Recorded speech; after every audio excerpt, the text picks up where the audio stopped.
पिछले 3 दिनों से एक ज़मीनी विवाद चल रहा है, काफ़ी हाइलाइटेड मामला है। क्या है पूरा मामला? थोड़ा जानकारी इसके बारे में। ये हमारा पुश्तैनी ज़मीन है, जो कि जोखूराम सोनकर ने गलत तरीके से खरीद लिया है।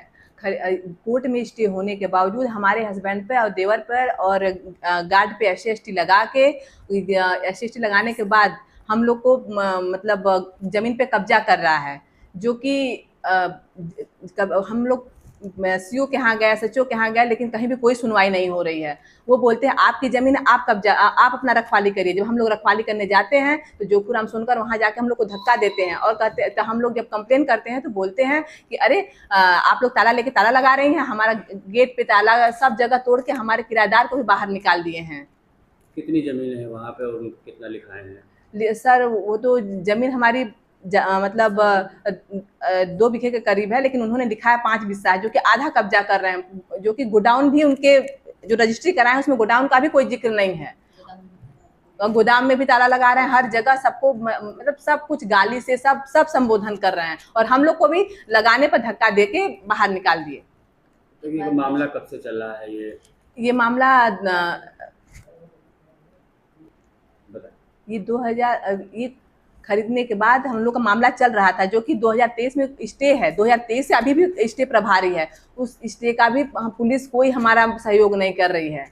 ये ज़मीनी विवाद किससे है आपका? जो ये हमारा इसके श्याम सिंह से, हमारा जो कि ज़मीन हमारा और श्याम सिंह का है, जो कि ये गलत तरीके से, फर्जी तरीके से जो कि सोनकर ने लिखा लिया है और उस पे कब्जा करने का फिराक ये जब से लिखा है तब से कर रहे हैं। और ये अभी से नहीं, शुरू से ही एससी-एसटी का धमकी कि एससी-एसटी लगवा देंगे, तुमको मतलब जेल भेज देंगे, ये धमकी हमें शुरू से ही दे रहे हैं।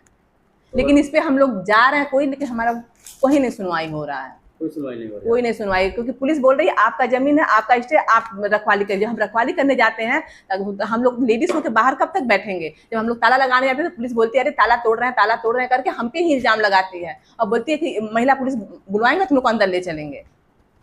तो ये श्याम सिंह कौन है? श्याम सिंह से कैसे विवाद आप लोगों का हुआ? ये श्याम सिंह मेरे ससुर के बेटे के मतलब भाई के बेटे हैं, जो कि वहाँ का सोनभद्र का ज़मीन उन्होंने ले लिया और मिर्ज़ापुर की संपूर्ण ज़मीन हमें दे दिया, जो कि है उसी पे स्टे मिला हुआ, उनका सिग्नेचर भी है, पारिवारिक व्यवस्था जो कि बना हुआ है। वहाँ का लेने के बाद यहाँ का नाम होने की वजह से बेच रहे हैं।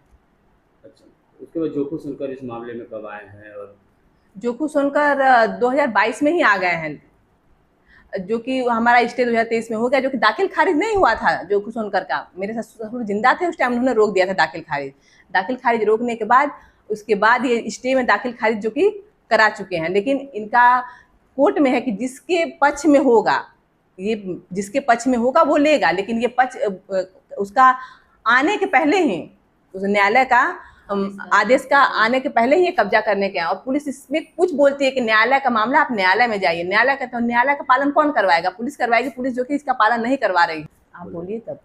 तो जोखू सुनकर की क्या भूमिका है? वो क्या किस तरीके से कब्जा ले रहे हैं? जोखू सुनकर एक भूमाफिया है। जब से उनका बेटा सीओ हुआ है तब से वो हमारा ही नहीं, मिर्जापुर के तमाम ऐसे लोगों का है जिसका ज़मीन उन्होंने एससी-एसटी लगाया और कब्जा किया है। मिर्जापुर में उन्होंने बहुत प्रॉपर्टी बना ली है, बस ऐसे ही एससी-एसटी लगा के दूसरे को अपने बेटे के बलबूते कि हमारा बेटा सीओ है, सब जगह जाना, सब कुछ करना, ये इसी से सबका ज़मीन, उनका यही एक भूमाफिया है।